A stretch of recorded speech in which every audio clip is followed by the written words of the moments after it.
And it looks like the race has started. So here we have them going into the first town, Cornelia, and the first thing they're going to do is they're going to run the shop and pick up a hammer, and then they're going to go into their menu and put on the memory cursor, and that memory cursor is going to allow them to do a glitch, which is going to allow them to get great weapons and armor, at times when they're not intended to. So basically, what you do is you have your cursor on the weapon, and then you go into an adjacent character, put the cursor on one of the armor slots, and then try and equip the weapon in the same frame, switch to the other character, and that basically glitches the armor with the same ID as the weapon, the same internal ID as the weapon. So in this case, that hammer turns into a knight's armor, and that knight's armor, it's got really good protection. It's a really expensive piece of armor, and so what they're going to do is they're going to get one on every character, and they're also going to make a fifth one and sell it, and then they're going to buy all the potions, antidotes, and phoenix downs that they're going to need for the entire game. So once they get all that, they go and talk to the king, and he says we need to go and rescue the princess, who's been taken captive at the shrine up north. So that's where we're going to head, up to the Chaos Shrine. So you'll notice these guys are going to run from all the battles. Most battles in this game are runnable. There are some packs of enemies that you cannot run from, but there's no packs like that in this early part of the game. So anytime they see an enemy, they're going to run, and hopefully, make as few, hopefully get into as few encounters as possible to get the best time. So right now we see Poorscythe entered the Chaos Shrine, and he's going to take a little detour into this room and pick up the leather cap. And that leather cap he's going to use, and you glitch it the same way, armor to weapon or weapon to armor. It's going to glitch that leather cap into the Judgment Staff, which is one of the best staffs in the game. You get it in a bonus dungeon, and it has not super great attack power, although it's enough to, the attack power just on the weapon itself is enough to defeat Garland in one turn. But the real benefit to this weapon is it allows you, when you use it as an item, to cast the spell Flare, which is the most powerful black magic spell in the game. And now we've got 4 of them, so all of our characters can cast the Flare spell. And we're going to use that to clear out large packs of enemies, whether it's like mini bosses like the pirates or Pisco demons, or just later in the game when we get into some unbundleable encounters, and there's a lot of them. We can just use that to kill them all at once. And the only downside to it is it has a long animation time. It's about 8 seconds. So versus like a 1.5 second animation for a regular attack. So usually if there's 4 or more enemies, you definitely want to use the Judgment Staff. It's faster. So Poorscythe has knocked down Garland, despite the fact that he said he's going to knock us down. So, and he's rescued the princess here, and GreenCleric has done the same. So actually, GreenCleric looks to be a little bit ahead. So right now they've rescued the princess, and so here they're going to get this item by talking to the princess called the loot, and that loot is very important. We need that item to get to the end of the game. At the end of the game in the final dungeon, we'll see the usage of that item. In this version, you can't miss it. If you try and leave that room without it, she'll call you back and give it to you. So the game doesn't let you sabotage yourself, which the NES version does. You don't have to pick that up, and you don't realize what you've done. You might wonder how you're going to beat the game. So anyway, so now that we've rescued the princess, the king orders the bridge rebuilt, and this gives us access to the next area of the game. So we just had access to a really small area, just basically the castle and town and the Chaos Shrine. Now we've got this bridge built, and we can go exploring more in this continent. So after this cutscene on the bridge, they're going to walk up to the bridge, and you'll see there'll be a little cutscene that tries to play here when they actually cross that bridge. And in this version of the game, you can actually skip that cutscene. It's the only version of the game which you can skip this cutscene, so it's kind of nice because it doesn't waste too much time. So now that they're past the bridge, we're going to start walking to the next town, which is called Provoca. So you're going to notice they're going to have to cross this forest, and unfortunately, we have to do that. The forest tiles have a much higher encounter rate than the grass tiles or the swamp tiles, but there's no way around it. You can see there's absolutely no way to get past it without walking in it, but you'll notice throughout the game, people are just going to try and avoid just even one extra tile just to walk on that grass. Even if it seems a little inconvenient, it's better than getting an encounter and wasting a lot of time. So GreenCleric has reached Provoca, talks to this pirate here who's kind of terrorized this town, and he sicks his pirates on him, but we're going to use that judgment staff here for the first time as an item, and you can see it's just going to cast flare, and it's just going to wipe these pirates out in one shot. So yeah, so that's pirates down. Real easy boss. And then once they're down, we talk to Vicky, the pirate, the main pirate, and he gives us a ship. I guess we sort of took it from him. So now we have access to even more. And that's one thing you're going to notice with this game. Is the first part of it is just getting access to more areas. So now we've got the ship, and the ship lets us sail around and find more towns and more things to do. But you can't really see it here from the world map. But if they were to look at the world map, you'd notice they're sort of like in this. It's an ocean, but it's self-contained, and there's like a circle of land that they can't get out of to get to the rest of the world. So that's going to be the next part of the game, and the next fetch quest sort of series of things to do is going to allow us access to get out of this this circle and be able to get into the rest of the world, which is where all the elemental fiends are outside the circle. So we need to do that first. So GreenCleric here is going for gold needles early. It's really not necessary to get them at this point. There's no enemies that can stone us. The gold needles are the only way to cure petrification. But none of the enemies we're going to right now have the ability to petrify us. So you can do it later in our next trip to Helfheim. But for reasons of maybe saving a step or two in encounter tiles, you can get them now. So now they're on their way to the Marsh Cave, which is sort of the next thing that we need to do and get the crown there for the next part of the fetch quest. One thing I kind of didn't have a chance to talk about is you saw Poorscythe there got a couple of sea encounters, and the encounter rate on the ocean is really low. You can go a long time without getting one, but unfortunately when you do, those encounters are usually pretty bad. If you get the Buccaneers, that's not a bad fight, but if you get the Sahagins or the big eyes or even the sharks, they can be difficult to run from. So they're going to want to just avoid those sea battles in general, and if they get them, they hope to get the Buccaneers or like a preemptive attack. If you get a preemptive attack in this game, you are guaranteed to run first try. So that's always a good thing.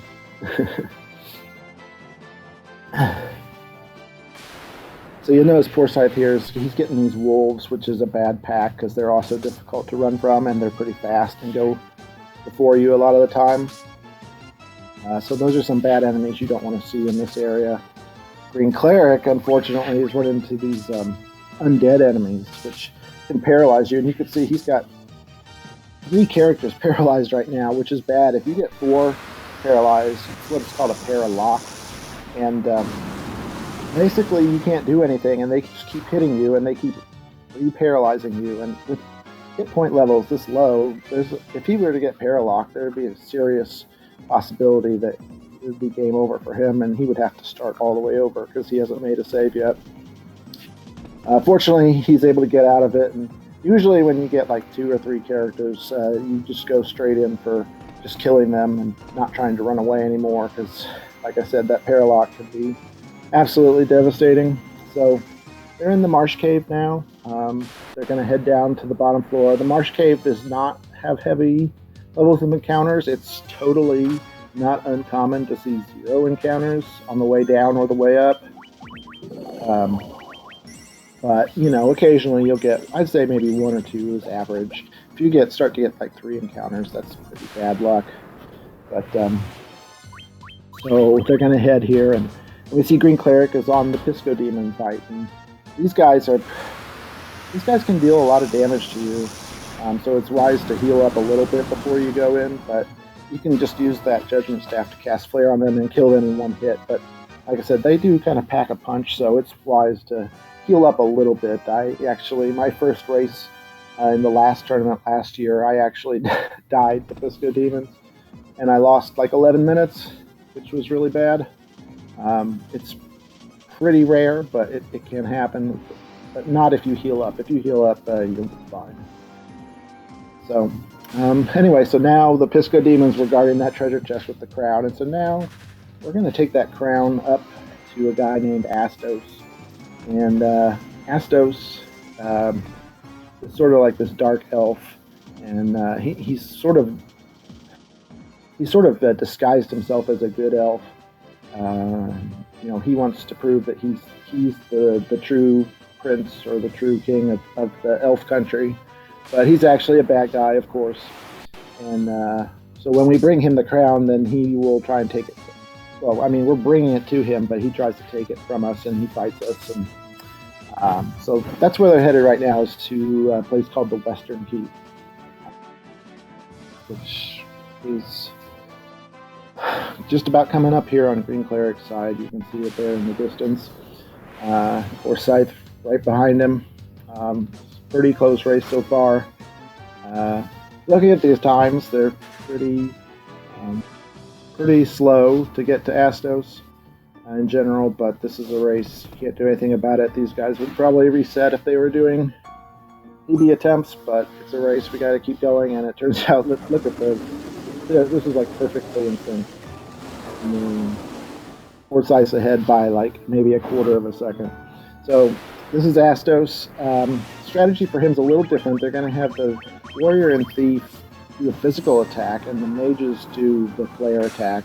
And that's because the flare attack takes a long time, and 2 plus some extra damage is usually enough to kill Astos in 1 round. Although sometimes if you get low damage rolls, you can get unlucky.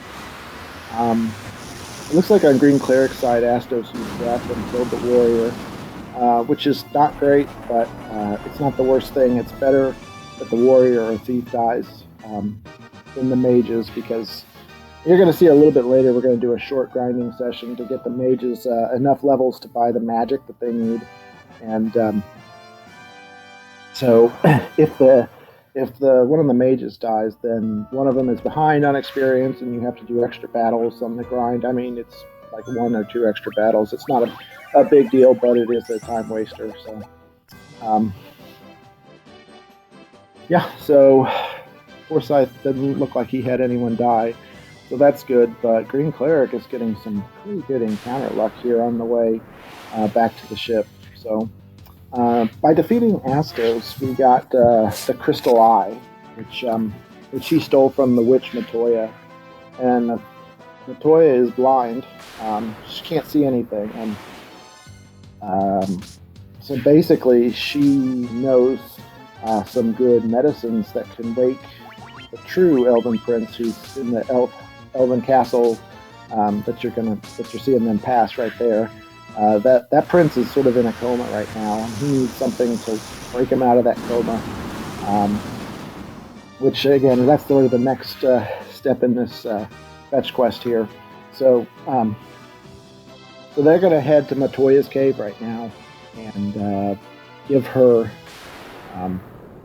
her crystal eye so she can see, and she can give you the Jolt Tonic, which is that medicine that we need to wake the prince. And then they'll be heading back to Elfheim to wake up the prince.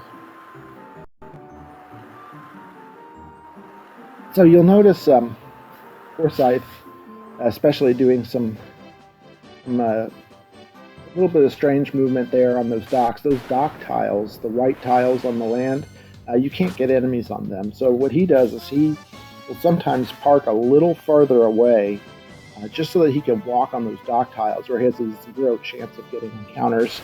Versus, I mean, it's probably only like 2 or 3 tiles in the water, but if you were to get a sea encounter in those 2 or 3 tiles, unlikely but possible, that could waste a lot of time. So now you do move faster on the water, so you sacrifice, maybe a second or two to get off of the ship sooner, but it's sort of worth it for him to not have any possibility of getting those extra encounters on those tiles. So some people do that to some extent. Poorscythe always maximizes his dock tiles. So here we are at Matoya's Cave. GreenCleric's already gotten the Jolt Tonic. Poorscythe's about to get it. You'll notice in this cave there's some of these broom NPCs, and they can occasionally completely troll you and stand right in front of the entrance and block you. And the worst is when there's one that's outside the room, and if he gets on the other side, you can't even see him. You see, he was like 2 tiles away there, and that can waste a lot of time. And Asabi, who was second place in that race that we just had, he actually at one point lost the world record because of the brooms. This was a couple of years ago, but he had a really good run, and he missed it by, I don't know, like 20 or 30 seconds, which was about how long he got held up by the brooms. So whenever I get held up by them, I always, say Asabi, So anyway, it's been known to happen, but it's pretty rare. So now we've got these guys headed back to Elfheim, and GreenCleric just entering the Elven Castle right now. So he's got a pretty good lead on Poorscythe here, maybe about a minute or so. It just depends on how many more battles he'll get on the sea. But so now he's talking to the keeper of the Elven Prince, giving him the Jolt Tonic. The prince wakes up, gives him the Mystic Key. I'm not sure why that guy couldn't just give you the Mystic Key out of the prince's pocket or whatever, but you got to wake him up. So Poorscythe getting really bad sea encounters here. This is unfortunate for him. So anyway, after getting the Mystic Key, we now have access to a lot of doors that were locked before, including this one here in the Elven Castle. We're going to pick up this Mithril Hammer, and we're going to use that to glitch the Thieves' Armlet. Now you'll notice, like with the Knight's Armor, we only glitched 1 Knight's Armor, because that's all you really need. 1 Knight's Armor is more than enough to protect you defensively, but we're going to glitch 3 Thieves' Armlets on everybody. And the reason for that is Thieves' Armlet really helps you to run away from enemies. So now we can glitch 3 of those items onto our characters, so that dramatically increases our odds of running away from battles. So these sea encounters are not nearly as scary anymore as they used to be with those Thieves' Armlets. So it's a tricky menu to do, because I mean, you've got to do basically 12 of them, and the glitches is kind of pretty close to frame perfect. So it's really hard to do it flawlessly, but you want to get good at it, and maybe make 2 or 3 mistakes as opposed to making a 10 or more. You can really save a lot of time in this game by practicing those menus and getting good at the right timing of just hitting that R and X button or the L and X button at the same time. So both of these guys seem to be really good. I know Poorscythe's excellent at the menu, and GreenCleric did it really fast too. So good for him. So now GreenCleric went into Cornelia, got the nitro powder, which was behind another locked door. So that's why we couldn't get that before, as it was behind the locked door. And now he's headed to Mount Duragar, where the dwarves live. And in Mount Duragar, we are going to talk to this dwarf down here, and he is going to blow up the canal. So just south of Mount Durgar, this cave, there's a one tile of land that's blocking our way through the sea. If that one tile is gone, we could get through. So fortunately, this nitro powder, lets us get through, and basically gives us access to the entire world. At that point, we're free into the outer ocean, and we can go wherever we want and get into the rest of the world where the elemental fiends are. So you can see there that little cutscene, and now boom, that little one tile of water is there that we can get through. So this is kind of a long cutscene, which can be a good thing. It can give you a slight break from all the running around you've been doing, but if you're an impatient person like me, it's like, come on, let's get this cutscene over with. So anyway, GreenCleric's going to be leaving and getting in his boat and going through the canal there.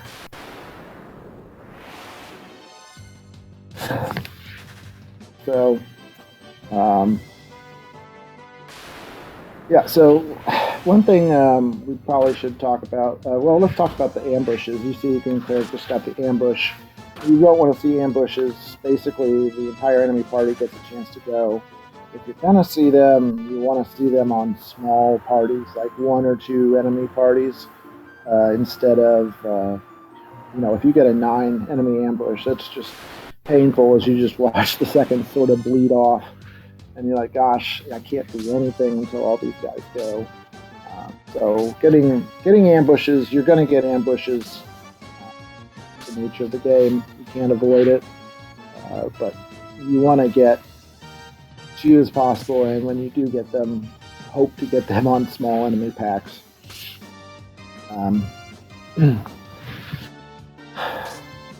You see, these Sahagins here are just... Alright, he finally was able to run.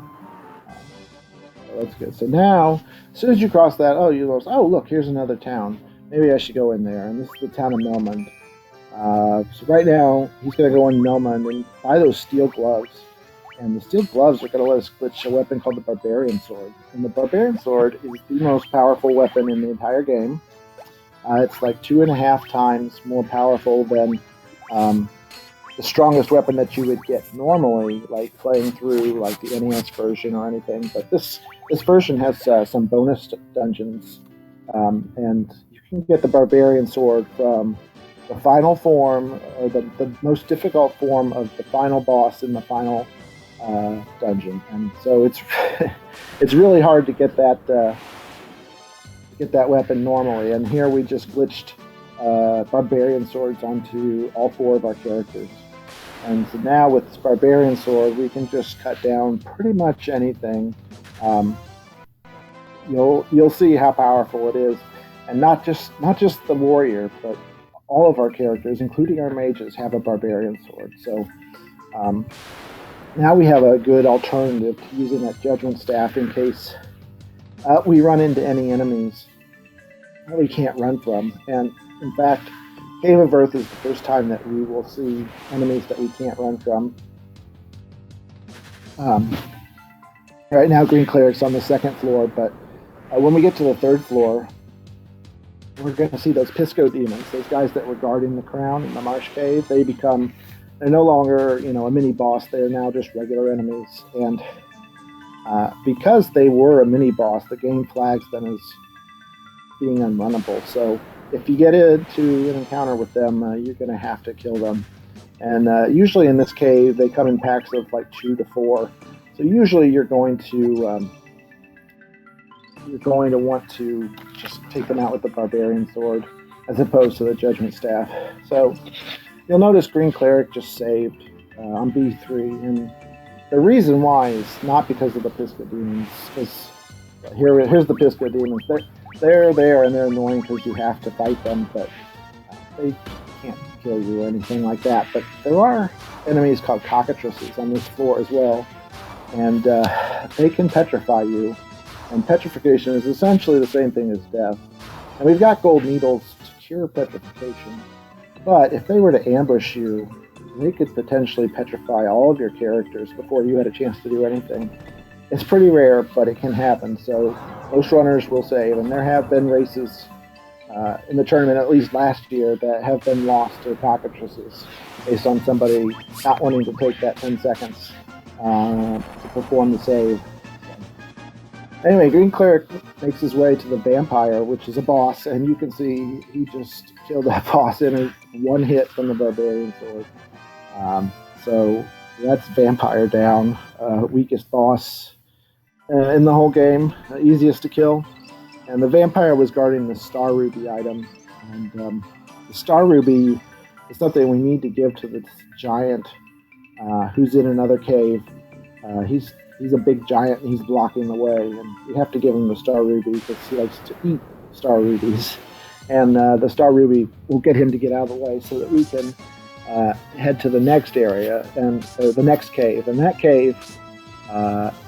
it just has one guy in it, the Sage, who has an earth rod. And we don't see it. If we could see on Poorscythe's screen here, if we were to just go a little bit north from where he is, there's a plate blocking the way that we can't lift.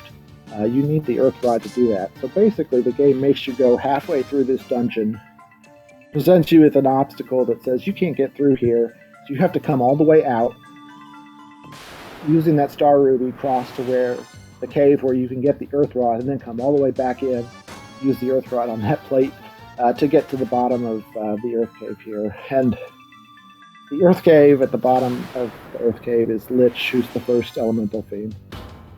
But we're not going to see him for a few minutes because, like I mentioned, we have to head all the way back up and out of the cave. So it looks like Poorscythe's caught up a little bit here. They're both having killed the vampire and on the second floor on the way out. So it's Earth Cave is a place where you can gain or lose a lot of time. If you just get tons of encounters, it's just they have a pretty high encounter rate here. Not super high, but high enough. Or then sometimes you get lucky and you'll just make it through an entire floor with new encounters. So there's a lot of volatility. Once you get past the Earth Cave, your gear is such that, I mean, you can still get trolled by RNG, but there's less possibility of volatility in your run after that, just because you've now got the gear where you can run a lot. So you know, Poorscythe, oh boy, he's got a 9 enemy ambush and these undead who can paralyze you, and he's already got 3 characters paralyzed. This could be really bad for him. Okay, so he's definitely gonna have the thief use the judgment staff, and the thief goes first and kills him. So very, very fortunate there for Poorscythe. But he was able to not get his thief paralyzed there. And now you see on GreenCleric, he gave the Star Ruby to that giant, and now the giant is out of the way and he can move. This is a really small, short cave, but you can't get through it without the Star Ruby. Now GreenCleric is headed down to this other cave, which, as I mentioned, is the Sage's cave, where he's going to get the Earth Rod. And one enemy you may have noticed, definitely saw it on Poorscythe's side, called the Shadow enemy, and they're kind of these like ghost-looking enemies. And they're a unique enemy in that you can only get a preemptive or an ambush when you fight them. You just can't fight them with a regular. And fortunately for us, the odds are 7 and 8 that you'll get a preemptive, and 1 and 8 that you'll get an ambush. So when you see them, you're like, okay, it's going to be a preemptive, unless it's not. And then it's really bad because it's usually 5 to 7 of those guys on the ambush. But like we said, I mean, there's a huge chance that it's going to be almost a 90% chance that it's going to be a preemptive, which is good because we can, like we said, on preemptives we can just run from them immediately.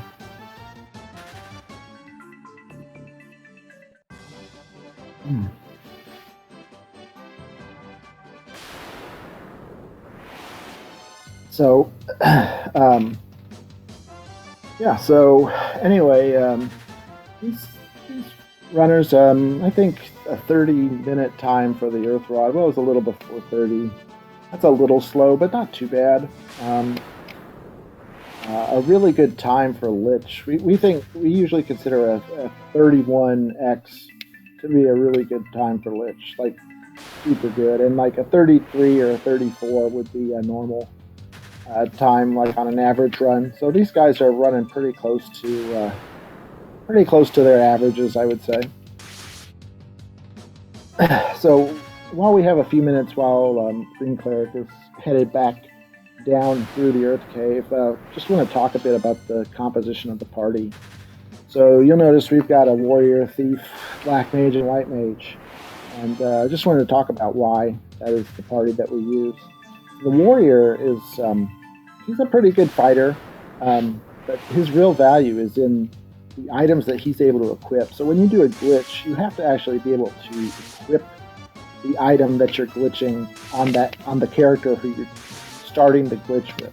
So when we did the barbarian sword, at this point only the warrior can equip the steel glove. So he's the only one who can do the glitch onto. Now you can glitch it onto other characters, but he has to start it. So the sheer amount of items that he's able to equip makes him. So basically, he's the only one who can get the barbarian sword this early in the game. A ninja, which is the evolved thief, can also equip the steel gloves, but then you have to wait till after class change. And then you'd have to find some way to defeat Lich and do the grind and all that stuff with inferior weapons. So that's why we picked the warrior.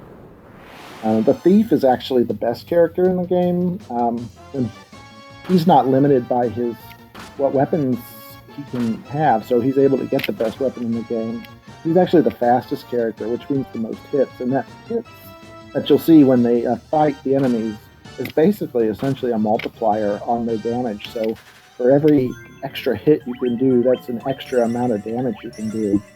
So thief is extremely valuable, and in fact, if we could, we'd have more thieves, but we do need the black mage for a couple of spells that we're going to have. One is teleport, lets us go up a floor in any dungeon that we've already been to, so it lets us get out of a few places really fast. Also warps you out of a town or any cave that you're in if it's like a one-floor cave. And he also knows the spell haste, which haste in this game actually doubles the number of hits that you do. So we definitely use that on Chaos to basically double the amount of damage we can do on him to end that fight as quickly as possible. So he's extremely valuable. And the White Mage, of course, for healing. Chaos is a really tough boss. He takes multiple rounds and he has highly damaging attacks. There's absolutely no way we could survive that without healing. So that's why we need those 4 characters. Like I said, we'd have more thieves if we could, and in fact in a run that goes through all the bonus dungeons called All Bosses, we actually do swap out the black mage for a second thief. Anyway, GreenCleric here is now right in front of Lich, and he's definitely going to save here in front of Lich, because Lich has a move called Lazara, which can totally just wipe your party at this point. So we want to save, because if Lich decides to go, he only takes 2 to 3 hits from your Barbarian Sword, but if he decides to go first, and if he decides to use Lazara, you're dead. Fortunately, GreenCleric gets 3 hits off before Lich can do anything, so Lich is down, and that's the first elemental fiend down.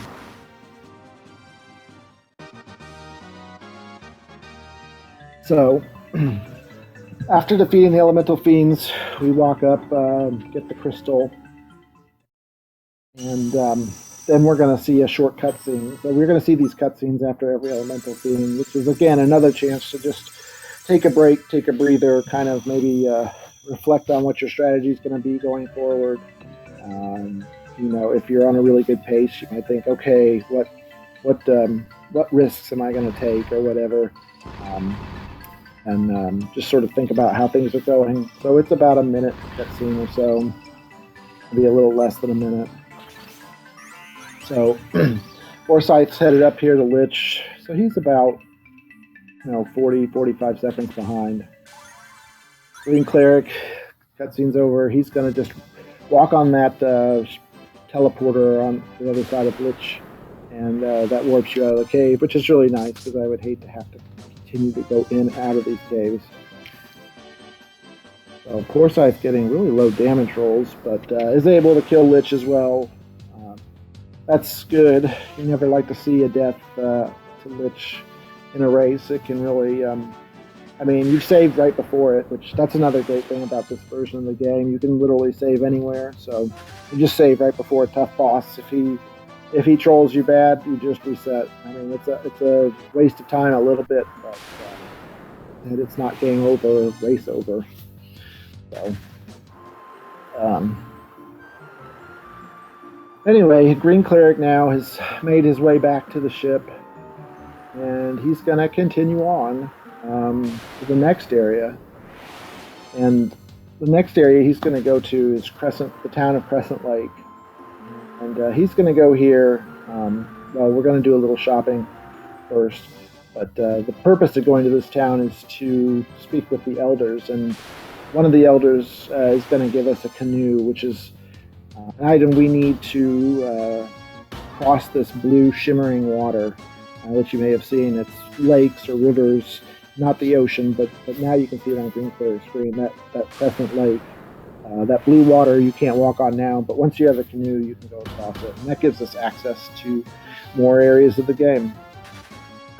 So anyway, we did say that we're going to do a little shopping first, so I'll talk about that. First thing is once he gets in this town, he's going to head for the item shop, and this is our first opportunity to buy ethers, which restore your magic points.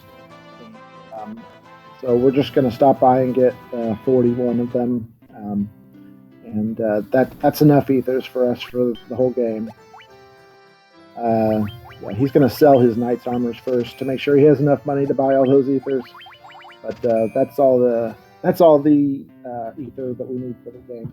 So the next thing he's going to do is he's going to walk up here to this weapon shop, and he's going to buy the mithril axe. And the mithril axe lets us switch an item called the black garb, and we're going to put those on all three armor slots for our black mage and our ninja. And that black garb is similar to the thief's armlet in that it increases our running ability even more than the thief's armlet did. Now, because the warrior is the only character who can use the mithril axe, we only glitch it on 2 characters. He could do a formation change and swap the black and white mage and then get the black garb on the white mage, but that takes time, and usually having a black garb on 2 characters is good enough to run from what we need to run from. So he's not going to do that, and I don't think I've seen anybody do that in this race or in this tournament so far.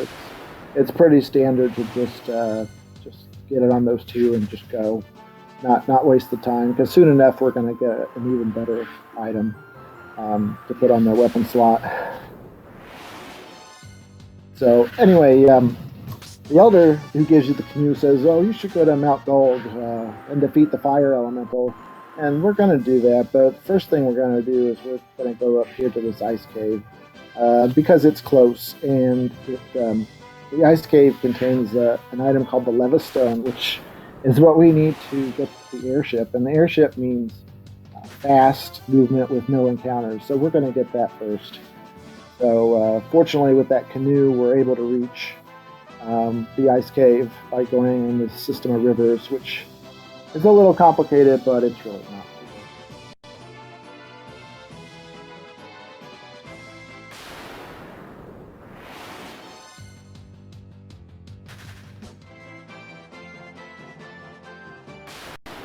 So the ice cave is extremely dangerous. So you're going to see GreenCleric here taking a save right away. He may save in other parts of the ice cave. There's a lot of enemies here that are just really just going to wreck you, honestly. I mean, first ones he runs into here are Pisco Demons. Actually, they're not a threat to kill you, like we mentioned, but they do waste time because you have to kill them. But we've got ice dragons, white dragons, who can cast Ice Storm. That Ice Storm can kill you in one hit. There's Dark Wizards who cast Firaga, which can kill you in one hit. Here you see the cockatrices, which can petrify you. There's groups of undead enemies, which can paralock you and are really difficult to run from. There's Mind Flayers, which these guys, they're easy to run from, but if they ambush you, they have a move that can called Mind Blast. And that move can instantly paralyze all of your characters in one shot. Or, say, okay, well, maybe there's a chance that they can physically attack me. They can physically attack you and give you instant death with that physical attack. So they can just kill you in one hit.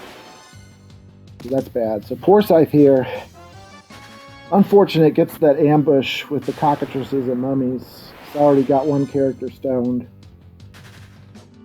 He's got two characters stoned. This could be bad. I mean, he's saved recently, but he's gonna go ahead and just Judgment Staff 3 characters stoned.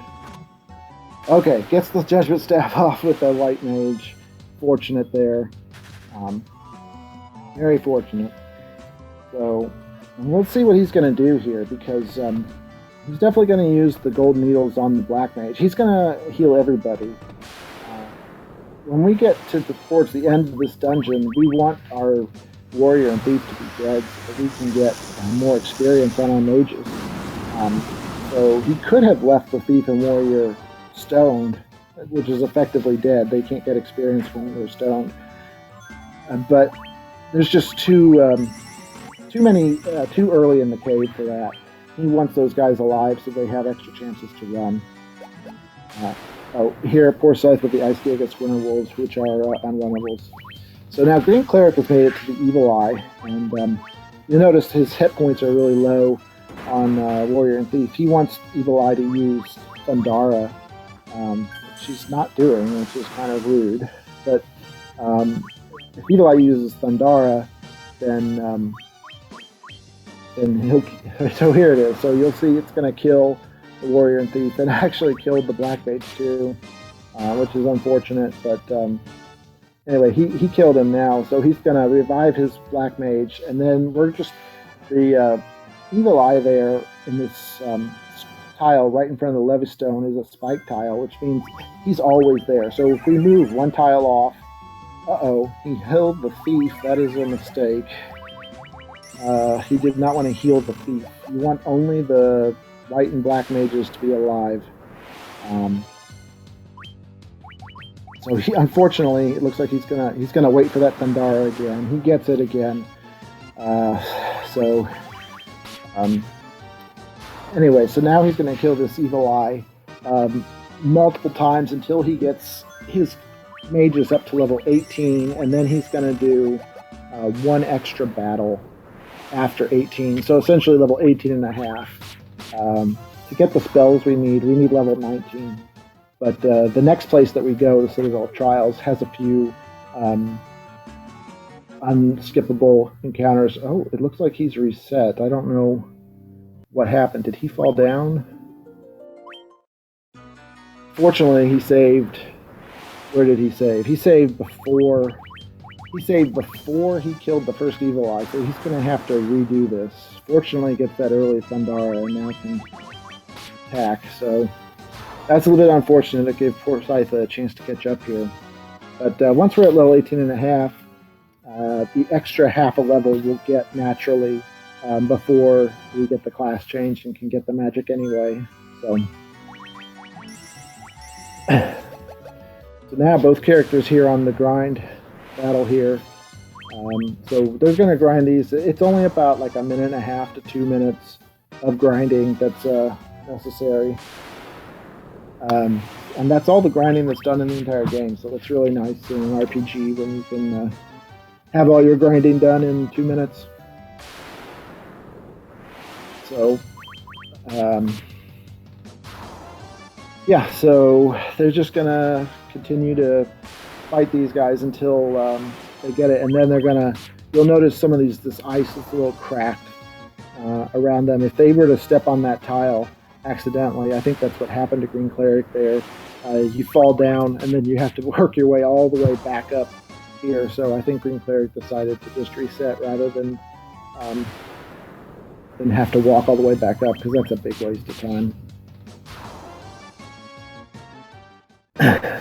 Another thing you might be noticing too is the variance in the hit points between the characters.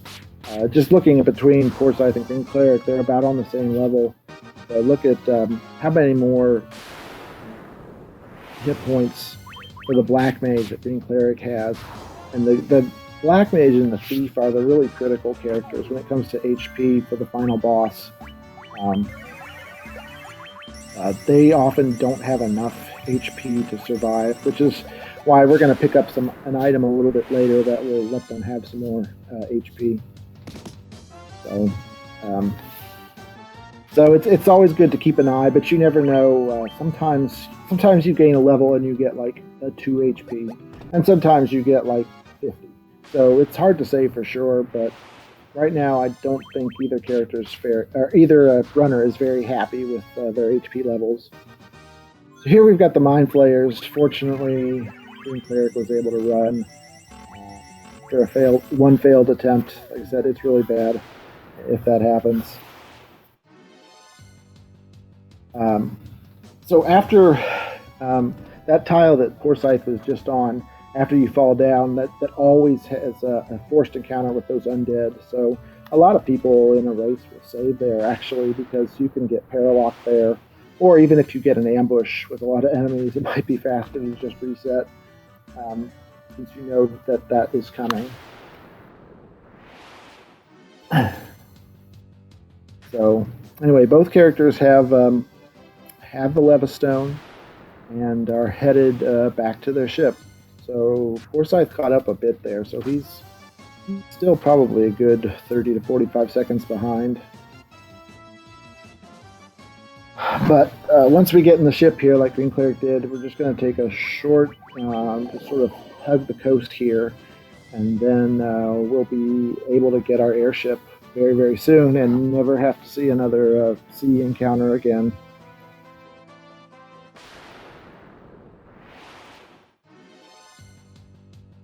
So you'll see there, GreenCleric goes there, uses the canoe to get on that river, and then walks on the land and walks into this desert.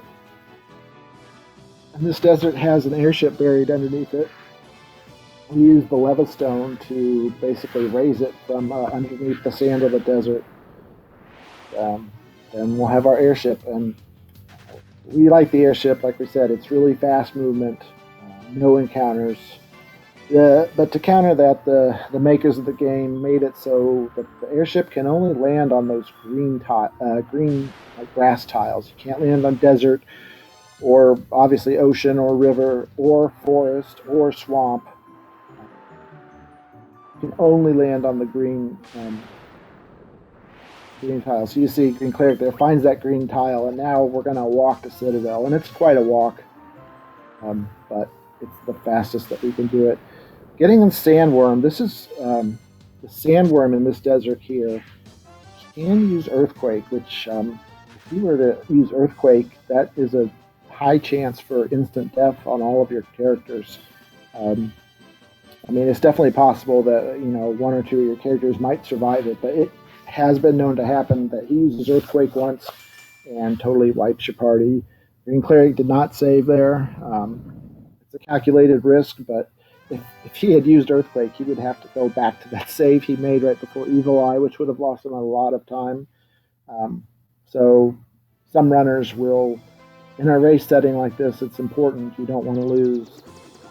Take that extra 10 seconds to save in potentially dangerous spots, even if the odds are 1 in 100. that you would get killed. It's just not worth it in a race. It's worth taking those 10 seconds to do the save. So GreenCleric has now made it to the Citadel of Trials, and the first part of the Citadel of Trials is going through this teleporter maze, which may look difficult, but really, if you just remember, take the teleporter that's either the most the one that's down or on the right. That's always the right teleport to take. So it's really not that hard. And then he gets to this floor, which just has a lot of encounters on it. It's really high encounter floor. And then this tile that GreenCleric has stepped on always has these nightmare enemies. We always choose to fight these nightmare. You'll hit, because he's going to get that chest, he's going to hit this tile twice. You pretty much always want to attack them. You can run from the nightmare. It's really hard with your black garb and 2 characters with these armlets. So, and you need to gain levels to get those mages up to level 19 anyway. So pretty much I always fight those. Unless I get a preemptive, then I'll usually run. But you have to be careful if you do run, as you might not be level 19, but before the end of this dungeon, there's a force encounter with dragon zombies that you have to kill. So if you have to do that one twice, that's an easy way to get up to level 19 quickly. So you notice GreenCleric picked up that healing staff in that one treasure chest, and then picked up gauntlets in another. So that's 2 items that we picked up on this floor that are really good. And I'll talk about that in just a second, why we want that. So he gets the rat's tail here, which is sort of our proof of our courage and strength that we can show to Bahamut, and he'll reward us. And then this tile right before the chair there is always those dragon zombies, 1 or 2 of them. And that'll definitely get us up to level 19 on our mages like we need to be. So GreenCleric's going to make his way back to the airship. So while he's doing that, I'm going to talk about those items. So those items we got, actually, we need those items to glitch later into high intelligence items that we'll use for our white mage. So the healing staff will become an item called the Lordly Robes. And then the gauntlets we can glitch into a weapon called the Golden Staff, both of which have high intelligence, which is going to make the damage our white mage will do from spells or weapons that are spells that are attached to our weapons really high, and also increases the amount that she can heal. So we'll be glitching those a little bit later. For now, we want to stick with our barbarian sword, and we want to stick with our black robes for now, the black garb. So GreenCleric has made it back to the airship and flew over here to the dragon cage where we meet Bahamut.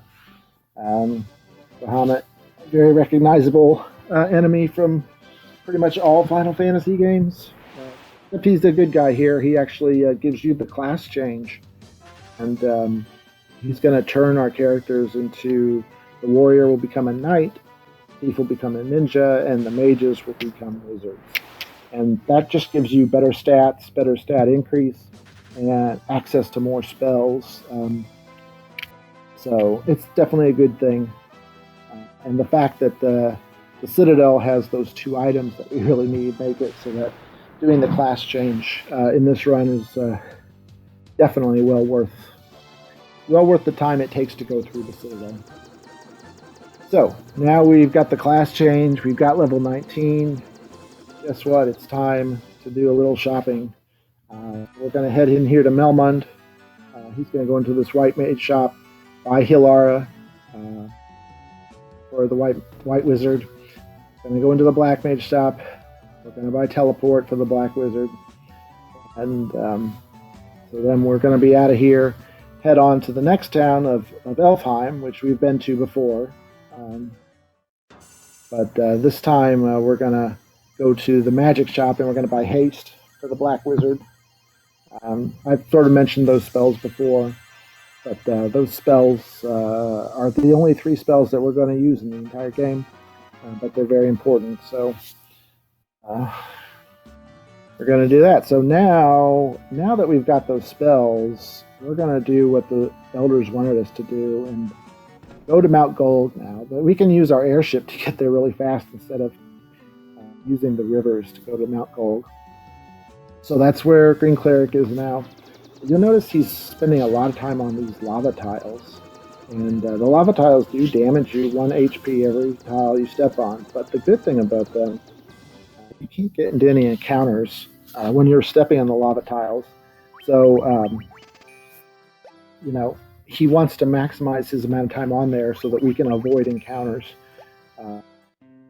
But you do have to be careful because your HP will get low, and if you were to get an ambush by some enemy that could use like an AoE type of attack, it could wipe your party, which is why we take time about halfway through usually to just heal everybody back up, just in case that would happen. So that just minimizes your risk just by doing that little bit of a heal.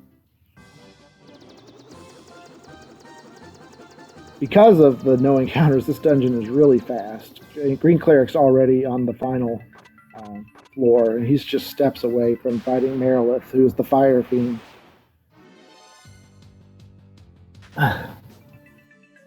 So, like I said, 0 encounters is not unheard of for this. 1 or 2 is pretty good. 3 is average for the entire dungeon, which is great. So, he's just going to go in here, use that barbarian sword on Merilith, and she'll go down in about 2 to 3 hits. 2 hits there for GreenCleric. She's a little, she's kind of a pushover. She does have a fire spell that she can use, but as long as you've healed up and aren't at like a really low HP amount, you won't have any problems with Merilith.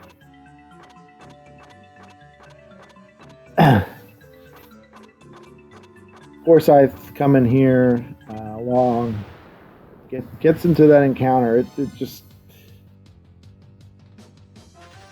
it's just unfortunate when you get those encounters on those land tiles. But the Poorscythe here is going to go ahead and heal up. This is also a good opportunity to get the ethers on your characters that we bought. Now that they have spells, you need magic points to cast them. By the way, speaking of magic points, you notice in this game you actually do have magic points as opposed to the original NES Final Fantasy, where you had like magic charges. You could use spells at each level a certain number of times, and that was it. Even if you had a bunch of charges on your level 1, you couldn't trade them in for using a higher level. So now with this game, I wouldn't say more traditional, but as far as the magic system that most Final Fantasies have evolved to, is just having a set of magic points that you can use. And obviously higher level spells cost more, but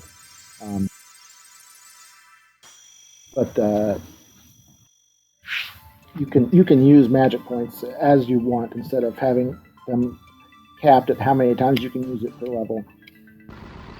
So GreenCleric went to the Desert Caravan, picked up the Fairies bottle, and also picked up some Giant's Tonics, which those are those items I was talking about that can give you some more hit points temporarily.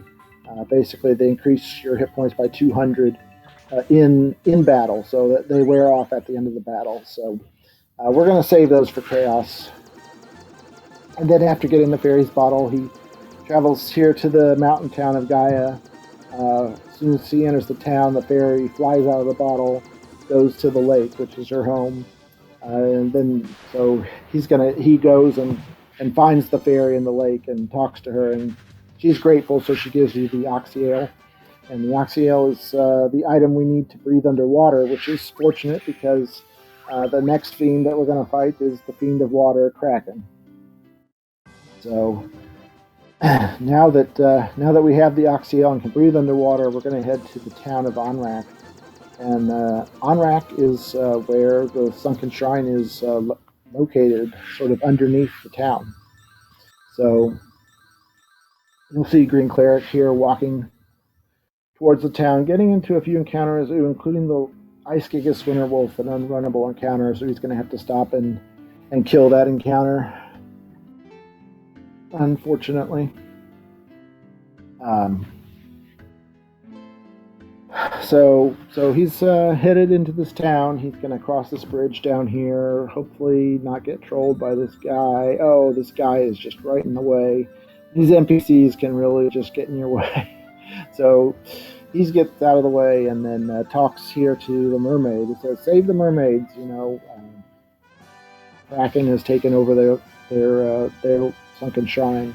So you get in this barrel, which goes underneath the water. A little cutscene here, which we skipped. And now we're in the third floor of the sunken shrine. So the sunken shrine has two parts. The first part is on the top floor is you can get the Rosetta Stone, which is another key item that we're going to need.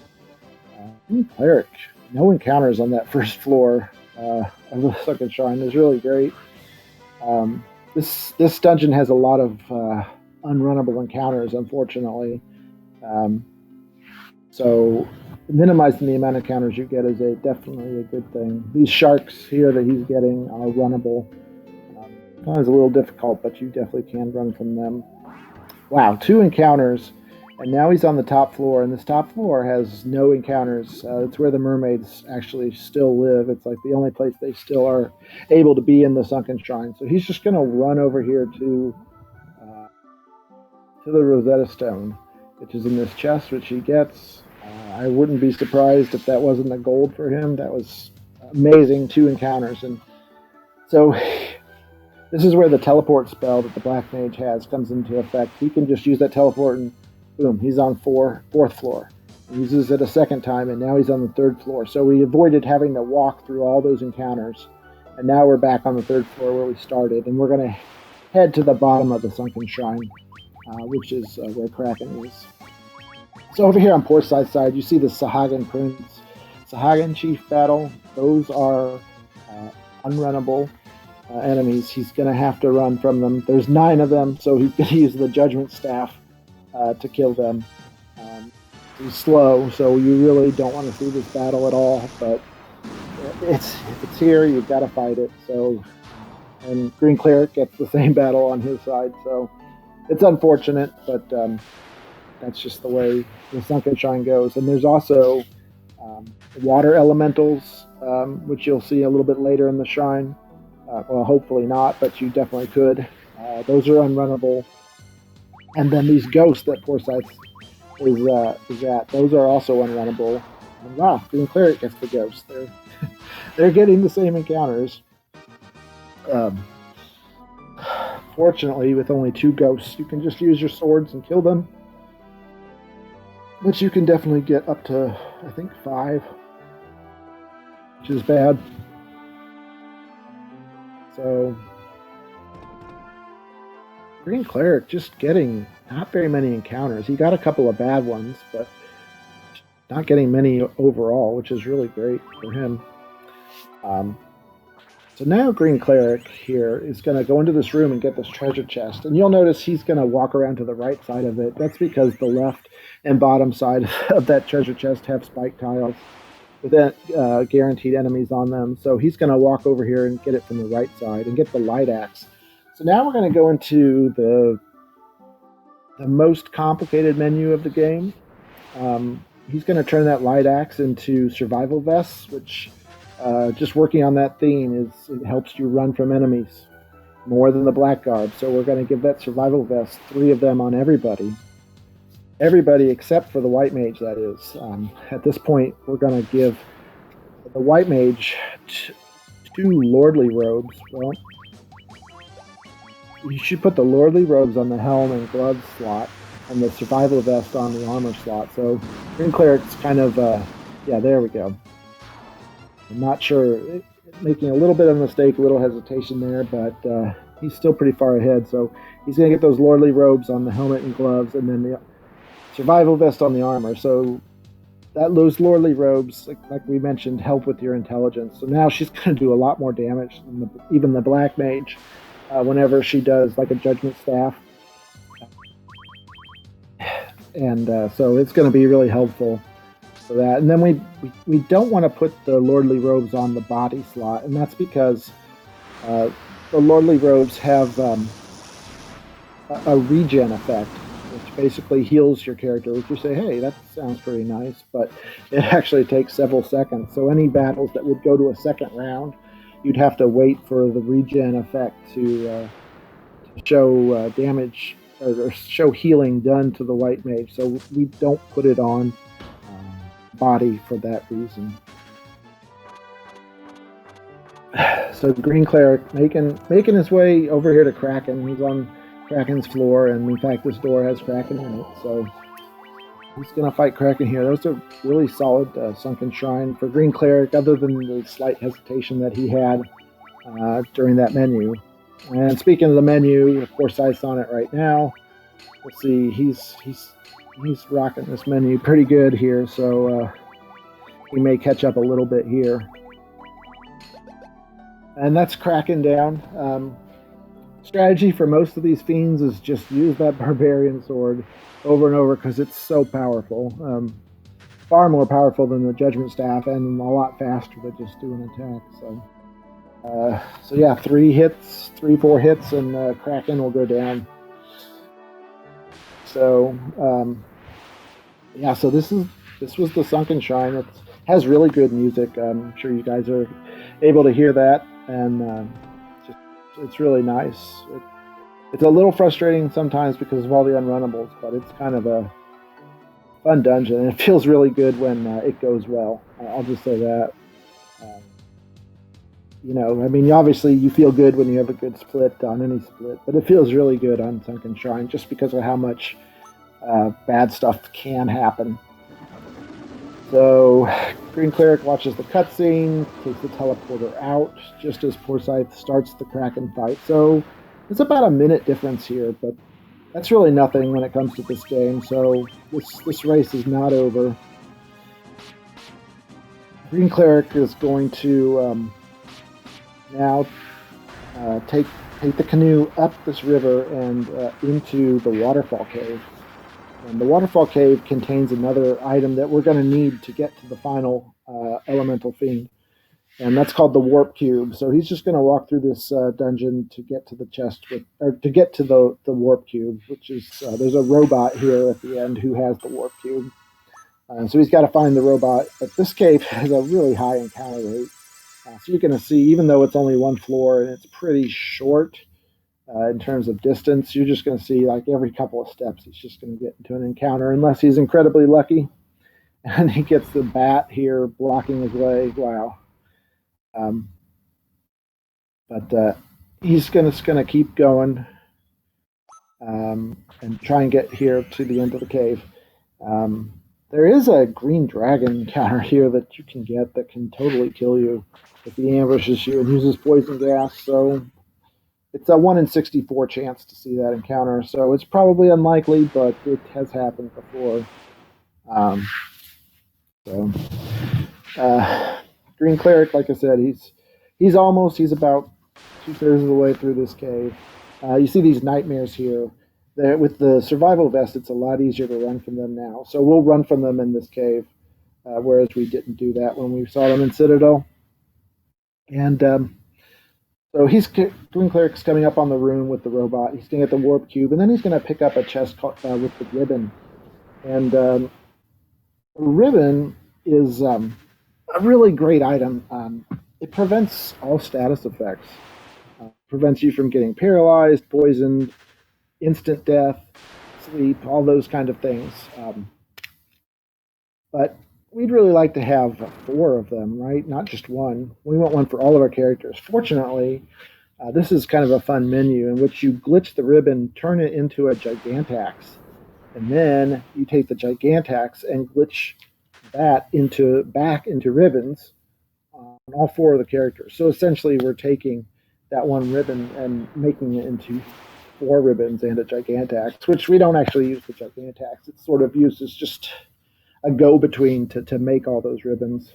So, and you'll notice he put the ribbon on the shield slot, which we didn't do before. And you might wonder, well, gosh, that's a fourth armor. Why didn't we put any of our other glitched items on the shield slot? And the reason is that if the game sees you have something on the shield slot and says, "Oh, you blocked that attack," it tries to bring up the animation for that, but there is no corresponding animation for most items. However, fortunately, it just works out that the ribbon actually does have a corresponding animation. GreenCleric here trying to run from these hellhounds, which are unrunnable. So hopefully he'll realize his mistake and just kill them quickly. But so I was saying that the ribbon. So you may notice in some encounters now, when the enemy attacks, like a sword will appear in front of the character, and that's the animation that is called whenever the ribbon in the shield slot activates the blocking. But so if you see that, that's what's going on. But it's really fortunate because we can have all three survival vests and a ribbon, which is really nice. So now you see GreenCleric's back here in Melmond, and so that Rosetta Stone that we got at the top of the Sunken Shrine, this guy, Dr. Una in Melmond, is able to read that Rosetta Stone and learn Lufenian. GreenCleric here, walking out of the town, you could just use teleport, it's faster. And Poorscythe, wow, is really caught up. He's right, just only a few seconds behind. Talking to Dr. Una now as well. And Cleric appears to be a little bit lost. Okay, it looks like he's found the spot. So anyway, now Dr. Una has learned Lufenian and has taught it to us. And so now we're going to walk to the town of Lufenia. And if you go here without learning Lufenian, they just talk gibberish. You can't understand them. They won't do anything for you. But now that we know the language, we can talk to this guy in this town who has an item called the chime. And the chime is a necessary item to even be able to see the Mirage Tower, which is how we're going to get to Tiamat, the final elemental fiend. So you have to get the Rosetta Stone to learn it, the language, and then come here, get the chime, and then you can enter the tower. And then that warp cube that we got in the waterfall cave is what allows us to warp from the top of the Mirage Tower into the Flying Fortress, which is actually where Tiamat lives. The GreenCleric is here, has made it to Lufenia really fast. That was a really good walk. There are a lot of unrunnable encounters to get on the way down there. I don't think he got any, but he's still is okay. There, he's going to use teleport to leave the town. It's totally faster than trying to find your way out. So GreenCleric going to walk back up to his airship here. You can see on Poorscythe's side, he's got this Minotaur zombie troll battle, and any battle with Minotaur zombies is unrunnable. So he's just going to get in here, so I think GreenCleric probably pulled ahead a bit, but GreenCleric on the way back now has gotten the Minotaur zombie trolls. You'll notice there with on Poorscythe's side, he got blocked by the NPCs in this town. This town has really narrow one tile wide bridges, so it's really easy to get blocked by them, but he's out of there. So Poorscythe on his way back to the airship, so not too far behind. GreenCleric is back in the airship, is going to park right here on this little green square, and now when you walk into the middle of the desert, we see the Mirage Tower. Like I said, you wouldn't be able to see that if you didn't have the chime.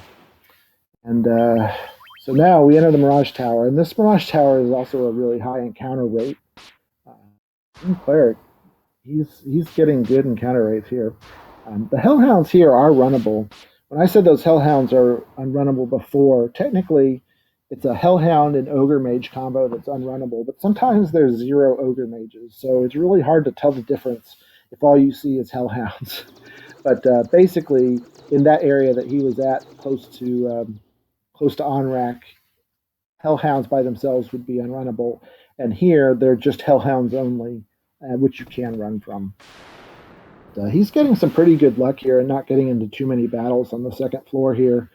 Uh, this this second floor can really just crush your dreams because you'll be having a good run and then you'll get into an encounter every 3 steps. But Poorscythe right behind him. So GreenCleric is coming up here and going to go into this room, middle room on the top of the Mirage Tower. Mirage Tower only has 3 floors. And he's going to fight this blue dragon, which is a spike tile. That blue dragon is always there. He's going to kill the blue dragon. And one shot from the barbarian sword will do it. And then he walks into this teleporter, and now he's in the flying fortress. That's why we need that warp cube.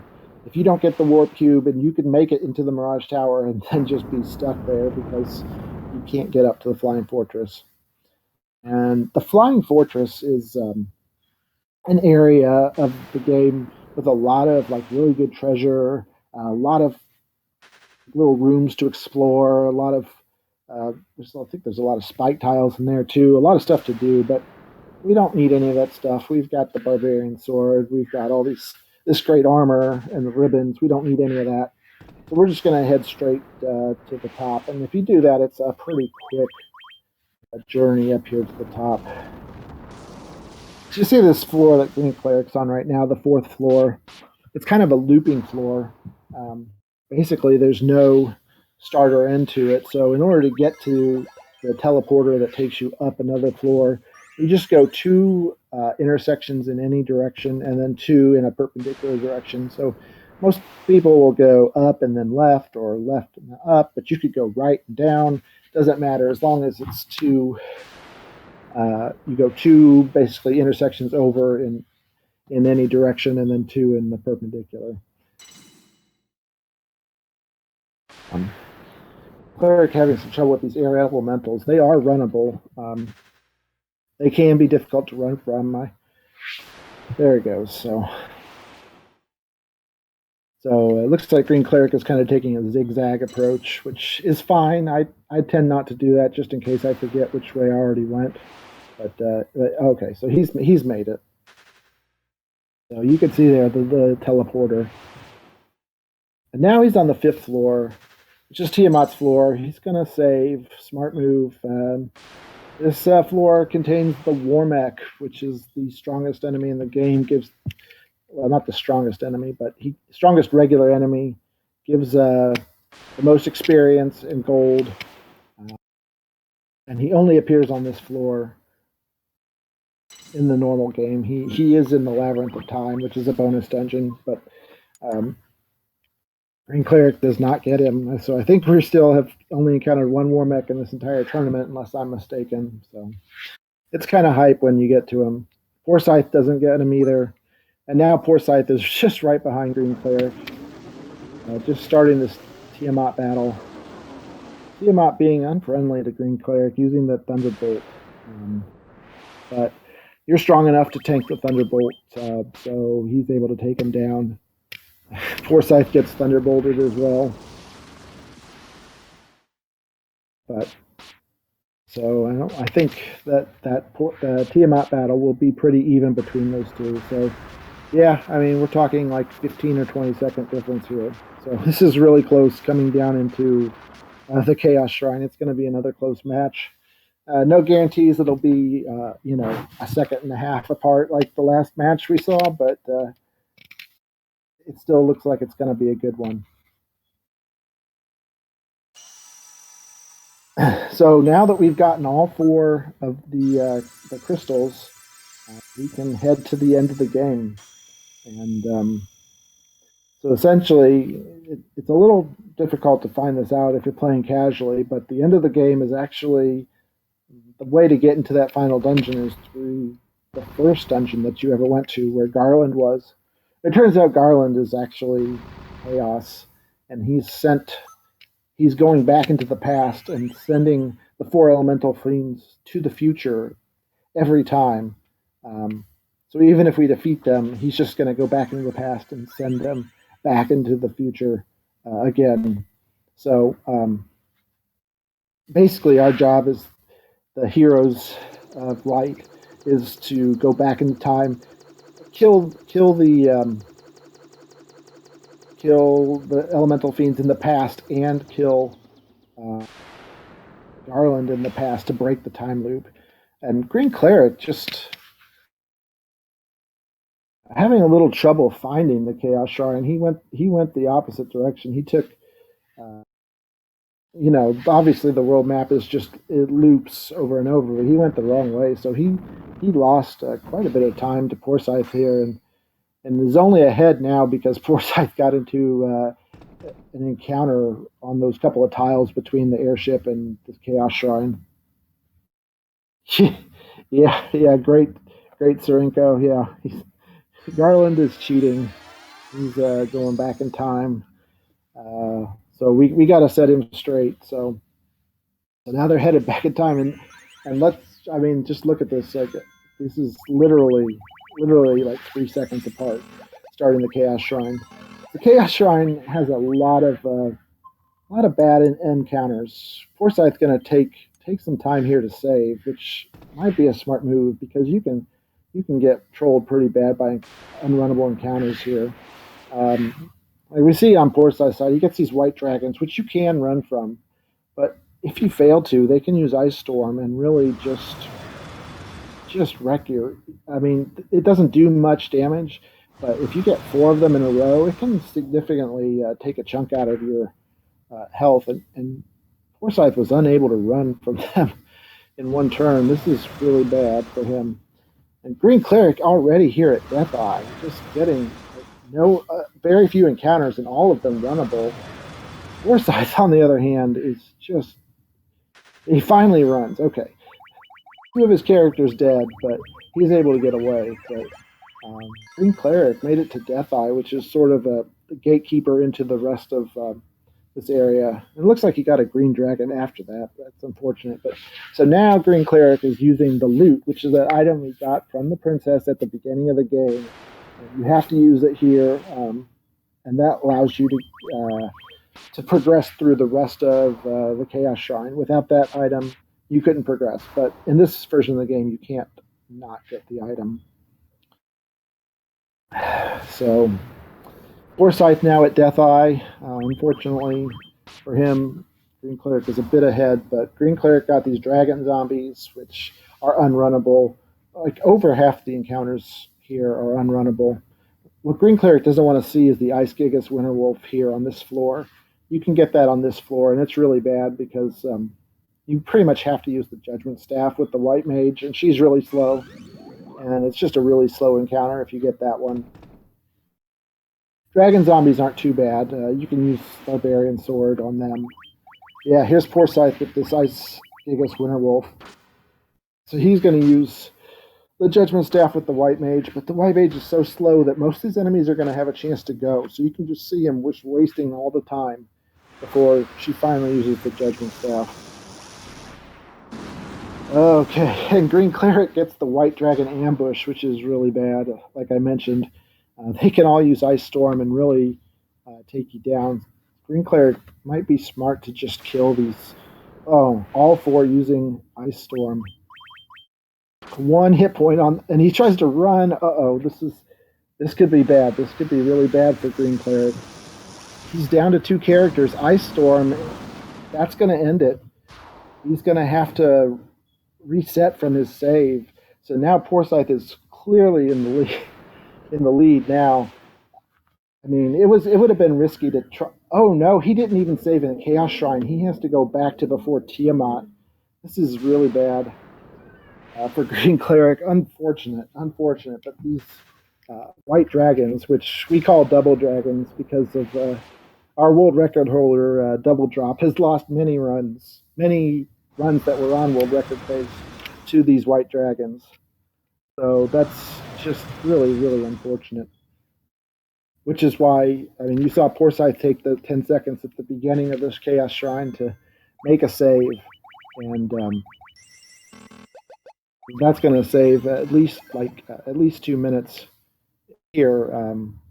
That's an extra 2 minutes because GreenCleric now has to defeat Tiamat again. So it's always worth it to make safety saves, guys. I know sometimes like you feel like you're, oh, I can do it. I've done this a million times, but if the RNG just says no, just terrible things can happen. So um, yeah, GreenCleric probably should have chosen to attack those white dragons after he got the ambush off. It may not. It may have turned out the same anyway, but running is really, I mean, really risky because then you're not reducing the number that you get. So Poorscythe's going to take a save here before Lich. Lich can use the Flare spell.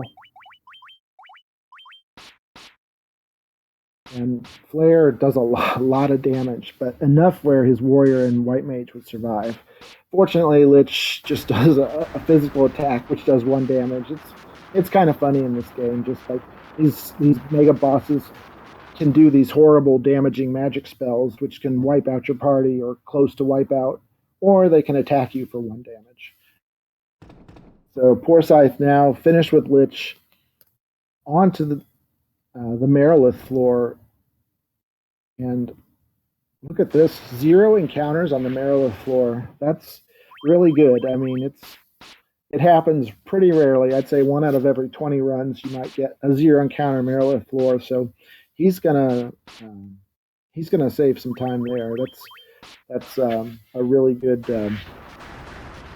floor. And Merilith goes down.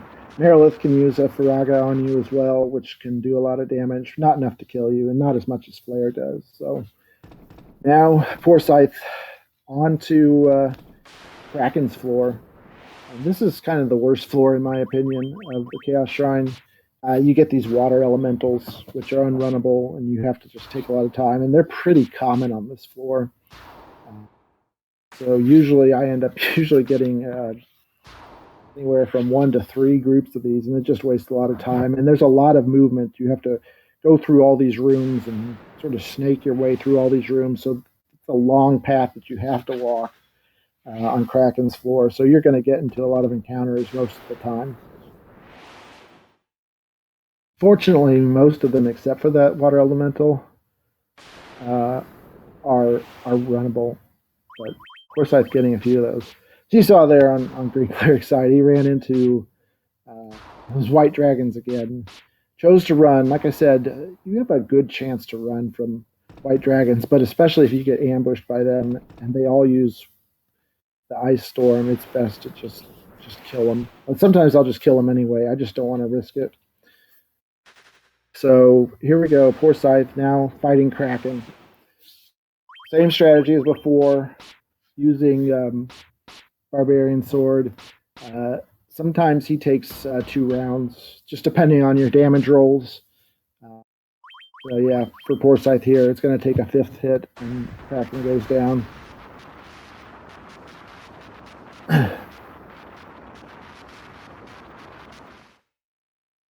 So now that Kraken's down, he's going to take these stairs down, and then this is a really short floor as opposed to the last one, which was really long. And Poorscythe is already at Tiamat 2. You'll notice this time he's going to use haste on the ninja, and that's because Tiamat has quite a few hit points. So by using that haste, we can double the ninja's damage output, and that pretty much guarantees, unless we get really bad damage rolls, we'll kill him the 2nd round. Pretty much impossible to kill Tiamat 2 in 1 round. But we can kill him here. Well, it is going to take a 3rd round. Unfortunate damage rolls for Poorscythe there. But that also sets up our menu for the final boss of the game, to where the Black Mage's menu position is on magic and haste. So you saw Tiamat there use Scourge. If we didn't have the ribbons, those Scourges can just insta-kill you. But fortunately, we've got ribbons, and we can survive the Scourge. So now Poorscythe is right here at Chaos. So he's going to do the final menu of the game. He's going to heal up all of his characters. Hit points with Hilara. He's going to use Ether to heal the White Mage's MP up to full, because she's going to need a lot. And then he's going to equipment glitch from the ninja to the White Wizard and get that golden staff. And then he's going to unequip Survival Vest off of the White Wizard. And that's because we want the white wizard's agility to be as low as possible so that chaos will always go first. That way, chaos goes, does his damage. White mage comes in at the end of the turn, heals everybody up. If you were to not do that, then it can be variable as to whether she goes before or after chaos, and that means that pretty likely that he could get 2 attacks off before in between heals, and that would just pretty much wipe your party. So here we go, Chaos. He's going to use a Giant's Tonic here, definitely on the Black Mage. I think he used it on the Ninja as well. Yeah, on the Ninja with 311 hit points, that probably wasn't necessary, but that'll prevent a crit from killing the Ninja. So maybe playing it a little safe. And then White Mage is going to use Hilar every turn. Black Mage is going to use Haste, first on the Ninja, then on the Warrior, and then on himself to maximize damage, since that's the order in which they do damage. And Chaos has a number of moves. What you want to see is a physical attack from him, although he can do a critical physical attack, which can wipe out one of your characters, but that's pretty rare. But you want to see the physical attack because it's fast. And he's got magic moves, like he'll start with Blizzara and then go Thundara, and he can also use Kuraja, which can heal him for a lot, half of his health. But then he's got these skill moves, like he used Blaze, and now he's using Tsunami. And these skill moves are the worst because they take up a lot of time, the animations, and they do more damage than any of his magic. The ribbon actually prevents you from elemental damage, like Blizzara and Thundara. It cuts that damage in half, but it doesn't have any effect on the skill based. So you definitely want to see, first of all, you want to see the physicals, then you want to see the magic, and then you want to see the skills. He's got some obnoxious things like Cyclone, which just blows your characters all over the screen and takes forever. So you don't want to see that. So for speed, we just want to see him do physical attacks, like he just did on the Ninja there. And you see, he did 238, which is fine. So yeah, so now that everybody's hasted up, he's just going to keep going. And oh, here comes the Cyclone. So this is like 20 seconds here for Poorscythe, unfortunately. But he's far enough ahead. It doesn't really matter, of course. But if this were a closer race, that can be the difference. So. Anyway, I think like one more turn and this will be it for Poorscythe, and that's it. Chaos is down. Poorscythe wins the race with the 132-38. GG to Poorscythe. And yeah, so now headed over here to GreenCleric. Let's see how he's doing. He's on Kraken's floor now, fighting these water elementals.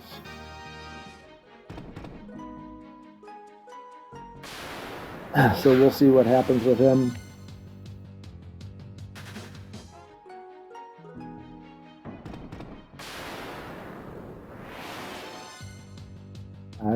Chaos has 20,000 HP, so it usually takes about 6 rounds or so of attacking in order to take him down.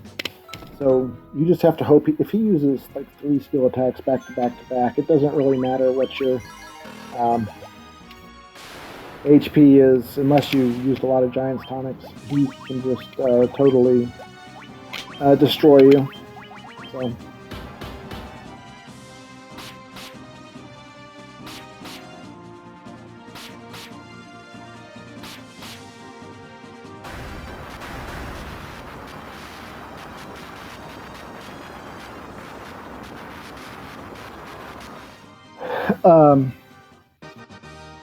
So that was Kraken down for GreenCleric, and unfortunately gets the ambush after Kraken.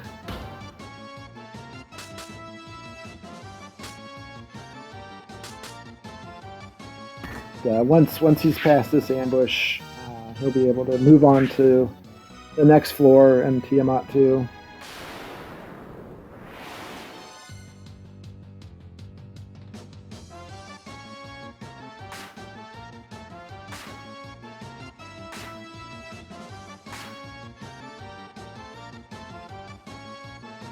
And GreenCleric just getting really unlucky with these air elementals today. They're runnable, but for whatever reason, his characters don't want to run from them. Just really unfortunate.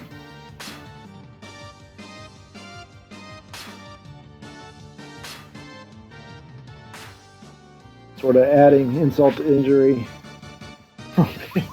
he's just gonna attack him.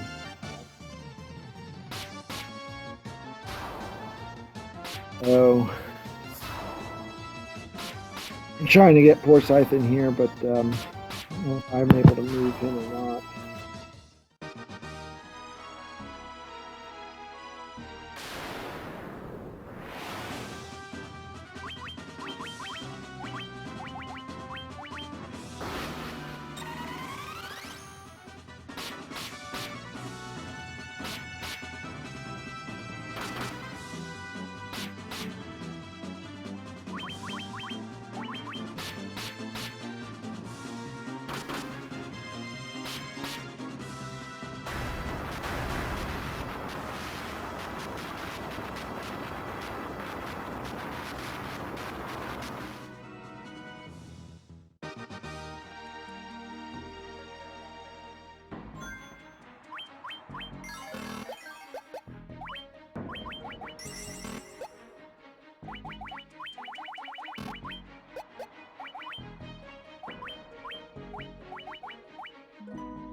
That was...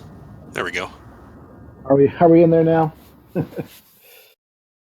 My fault. I was trying to move him in, and I moved myself out. All right, sorry guys about that little technical difficulty on the Discord, but so yeah, so we had GreenCleric did finish Chaos without too many problems. Um, but that unfortunate death, and we've got Poorscythe with us here, and hopefully, if GreenCleric comes on, Fiesel can move him in as well. But so Poorscythe, tell us a little about that race. How did you feel about it, and what were your feelings during the race? I was getting more anxious as the race got farther along because it seemed like I was perpetually behind him and I couldn't make up any difference between us. I kept waiting for like some lucky streak where I could get a better encounter, better set of encounters than him. Yeah, you just always seem to be like 30 to 60 seconds behind him pretty much the whole time. And then you did catch up right at the beginning of the Chaos Shrine, actually. So it was looking I could tell I was closing a little bit because I had it on in the background and I could hear some of the commentary, and I heard you said he was getting lost a little bit. Yeah, he got lost a little bit on the way to the Chaos Shrine, and then like literally you guys were like 3 seconds apart heading in to it. And then he was just blazing through the Chaos Shrine. He made it to Death Eye while you were still on your first encounter, and then he had that unfortunate death to the white dragons.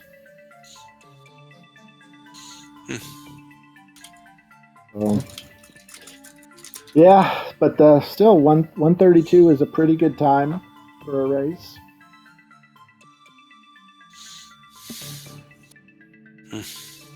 Yeah.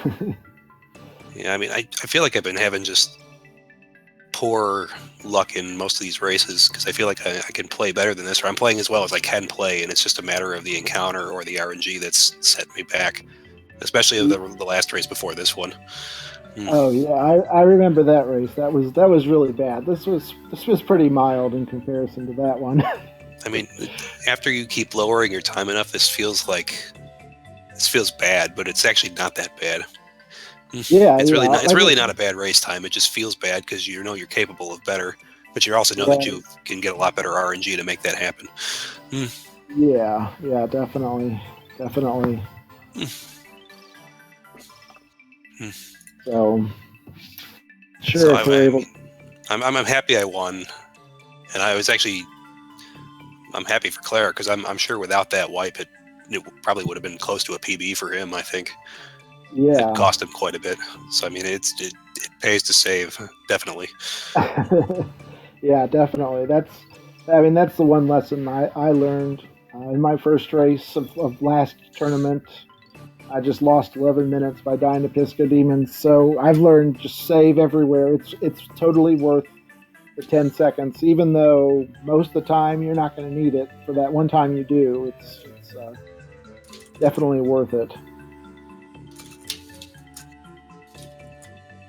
So, I said I'm not sure if we can get GreenCleric in here or not,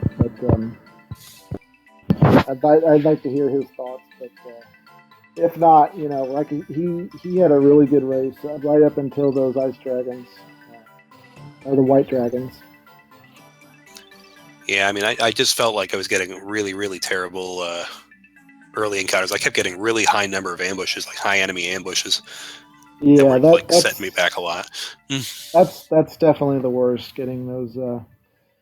I got out of a couple tight spots like that one cockatrice pack that petrified 3 of my guys. Yeah, that was really bad. I was really worried for you there. So, I mean, it's rare to see all 4 get hit even on an ambush, but it's possible, and then you're just really, really hopeful that you get to survive that. Yeah, definitely. All right, well, it sounds like there's a triple header of Mega Man 3 coming up, and I don't know about you, but I've been watching those Mega Man 3 races on the Speed Gaming channel. It's always a lot of fun. It's probably one of my favorite Mega Man games, so I'm going to be looking forward to that. Yeah, I'll watch that. Sounds like fun. For sure. So anyway, I'm not sure what time it's supposed to start, so we probably should wrap things up here. Just want to say GG to Poorscythe and GreenCleric, good race guys. I want to say thank you to Beazle and Speed Gaming crew for allowing us to have the tournament on this channel, get some good exposure for that, and hopefully get some of you guys watching interested in this run. It's a fun run, and I highly recommend it for anyone, especially if you haven't speed run before, or you just want a game that's RPG that's relatively short. It's a good one to pick up and real quick to learn. So, thank you to everyone. And Forsyth, do you have any shout outs? Yeah, shout outs to Sigma for commentating. Well, thank you. I'm glad. It looked like I wasn't going to be able to do it tonight, and then just my schedule opened up. So I'm glad I was able to do that, because that's probably more interesting to the viewers than just seeing two people race and not have any idea what's going on in a run with as many glitches as this one. So yeah, glad to do it. Big shout outs to GreenCleric for a tough race, because without that wipe, it could have been a much closer race if not for that wipe, which was unfortunate. But he was already giving me a pretty good run for my money, so he was. I think I was pretty fortunate to escape that one. Yeah, hard to say what would have happened, but it was definitely close. So, all right. Well, with that, I think I'm gonna sign off and let the Mega Man 3 festivities start. So, thank you guys for watching. Appreciate it. All right, thank you guys. Good night, and enjoy the rest of the races tonight. Good night.